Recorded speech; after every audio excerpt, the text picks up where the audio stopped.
জগতের এক উজ্জ্বল নক্ষত্র হলেন শ্রেয়া ঘোষাল। বাংলার পাশাপাশি দেশের গণ্ডি ছাড়িয়ে সারা পৃথিবী জুড়ে ছড়িয়ে রয়েছে শ্রেয়া ঘোষালের অগণিত ভক্ত।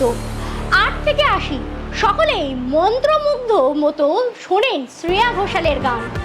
সঙ্গীত প্রেমীদের বিশ্বাস স্বয়ং দেবী সরস্বতী বাস করেন তার কণ্ঠে। সম্প্রতি সোশ্যাল মিডিয়ায় ভাইরাল হয়েছে শ্রেয়া ঘোষালের গান গাওয়া একটি ভিডিও। আসলে সম্প্রতি শিকাগো NABC 2024-এ মিউজিক কনসার্টে হাজির হয়েছিলেন বাংলার একাধিক গুণী সঙ্গীত শিল্পী। তাদের মধ্যে অন্যতম মনি হয়েছিলেন সকলের প্রিয় গায়িকা শ্রেয়া ঘোষাল।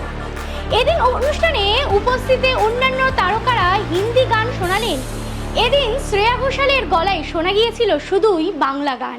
বিদেশের মাটিতে দাঁড়িয়ে এদিন শ্রেয়া ঘোষাল স্বর্ণযুগের বাংলা শুনে রীতিমতো গায়ে কাঁটা দিয়ে উঠেছিল শ্রোতাদের। প্রসঙ্গত এদিন ওই অনুষ্ঠানে বাংলা থেকে উপস্থিত ছিলেন আরও অন্যান্য তারকারা হিন্দি গান বেছে নিলেও ওই দিনে শ্রেয়া ঘোষাল একমাত্র বাংলা গান গেয়ে শোনান সবাইকে, যা শুনে প্রশংসায় পঞ্চমুখ সকলে। এদিন শ্রেয়া একজন প্রকৃত গর্বিত বাঙালির মতোই বিদেশের মাটিতে দাঁড়িয়ে বাংলা গান গেয়ে উজ্জ্বল করেছেন বাংলার মুখ। এই ভিডিও ইতিমধ্যে ভাইরাল হয়েছে সোশ্যাল মিডিয়ায়। এদিন এই ভাইরাল ভিডিওতে শ্রেয়ার গলায় শোনা যাচ্ছে স্বর্ণযুগের জনপ্রিয় গান ঘুম ঘুম চাঁদ। এমন আরও তথ্যের জন্য চোখ রাখুন খবর এখন বাংলায়।